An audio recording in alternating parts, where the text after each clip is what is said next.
Li piraniya bajarên Bakurê Kurdistanê ji saleke zêdetir e ku pirsgirêka kêmbûna geştên asmanî heye. Gelek caran siyasetmedar, karsaz û welatî vê pirsgirêkê tînin zimên. Lê belê heta niha jî ev pirsgirêk nehatiye çareserkirin. Li gorî daneyên fermî di sêhê hezîrana Bûrî de sih û çar geştên asmanî ji Diyarbekirê, 18 ji Mêrdînê, 12 ji Batmanê û 22 jî ji Wanê hatine kirin. Li muqabilê vê yekê di heman rojê de 145 geştên asmanî ji Trabzonê hatine kirin.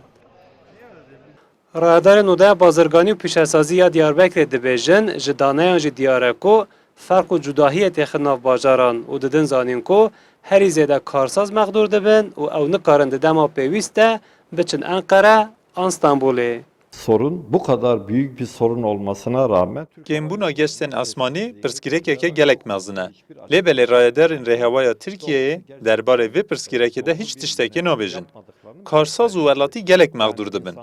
Ev wekî astengiyeke li pêşiya geşepêdana herêmê ye. Bajarên me ji Enqere û Stenbolê dûr in. Geştên me têne kêmkirin, lê belê geştên bajarên nêzîktirî Enqere û Stenbolê têne zêdekirin. Em jî dibêjin, heger rêhewaya Tirkiyeyê geştên xwe kêm dike, bila rê bide kompanyayên taybet da ku ew zêdetir geştan bikin. Vê jî nakin û pirsgirêk mezin dibe. Li gorî zanyarên ku hatine bi destxistin, sedema kêmbûna geştên asmanî ji bajarên Bakurê Kurdistanê gemaroyan li ser Rusyayê ne. Ji ber ku geştên asmanî ji Rusyayê bo Ewropayê rasterast nayên kirin, welatiyên Rûsî bi balafirên Tirkiye pêşîtên Tirkiye û ji Tirkiye diçin Ewropa. Ango zêdetir balafirên Tirkiye bu bajarên Rusyayê geştan pêktînin. Kêmbûna geştên asmanî welatî bêzar kirine.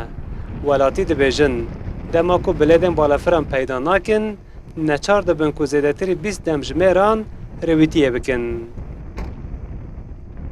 بلێتترن مثلا ئەم دخوازم هەر ئەنتالیا بلێتن ئەم دخوازم هەرن بورسای بلێتن ئیستانبولê بلێتن ئەم ئەمارەبێ چن مازۆت بابیە و مەسەف daha zêde o tepêjî zehmet e tu nikarî hava bikişînî ji ber wî kî em bilêtê tiyara digerin tinin. Li balafirgeha Diyarbekirê di hefteyê de 120 balafirgeh tên 120 balafirgeh jî diçin. Lê belê welatiyên Diyarbekirê dibêjin ku ev hejmara van sefera gelekê kêm e. Heger du qetê va jî be hê jî têrê nake. Hesen Kaku, Kurdistan 24, Diyarbekir.